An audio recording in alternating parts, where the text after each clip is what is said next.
And after namin kumain guys, so ayan, diretso na po kami papuntang beach resort. So let's go. So ayan guys, malapit na po kami sa beach resort kasi dito na po kami sa Batangas. Grabe guys, pag nakapunta kayo dito, parang probinsya pero napakaganda po talaga. So dito pala kami guys sa Kabayan Beach Resort, dito yan sa Batangas. So ayan, pumasok na po kami. Napakaganda po talaga dito sa Kabayan Beach Resort. At alam niyo ba guys, kaka-voice over ko, minsan hindi ko rin alam kung ano yung sasabihin ko.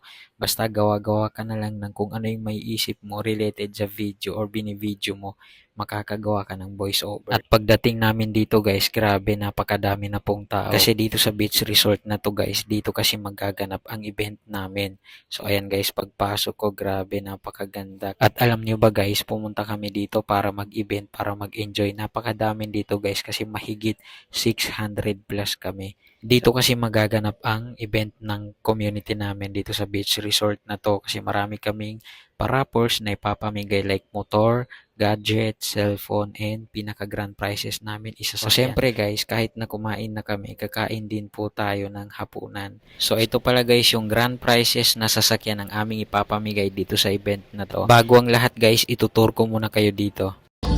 What's up guys? Nandito kami ngayon sa Kubo. So ayun mga cottage namin. Ayan. So nandito kami sa Kubo WS AC2. So ito yung, pero hindi pa siya bukas. 2 magbubukas. So maganda yan. Kasi naka-aircon. Ayan.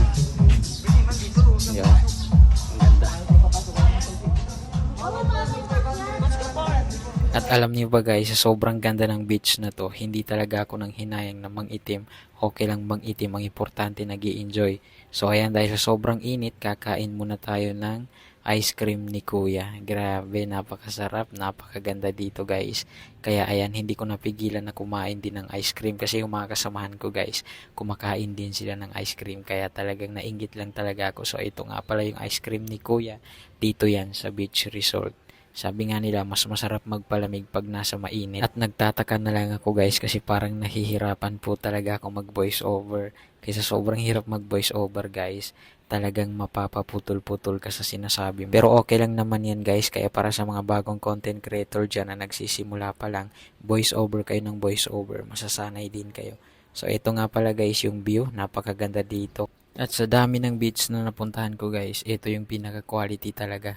At nakakatuwa dito kasi sobrang nakaka-refresh, nakakatanggal ng problema at kung ikaw man ay stress na stress sa buhay, kailangan mo talaga mag-enjoy, kailangan mo talaga i-bonding yung sarili mo, sumama sa mga tao na talagang ini-enjoy yung buhay. At yun na mga guys, nag-start na pala ang event namin, may sumasayaw na dyan. Pero nandito lang ako sa gilid-gilid nagbibideo guys kasi talagang ini-enjoy ko yung ganda ng resort na to, ganda ng beach na to. At ito nga pala guys, nagbubunutan na ng mga major prize ng aming ipapamigay na raffles. At habang nagsisimula na ang aming event, nasa gilid lang talaga ako.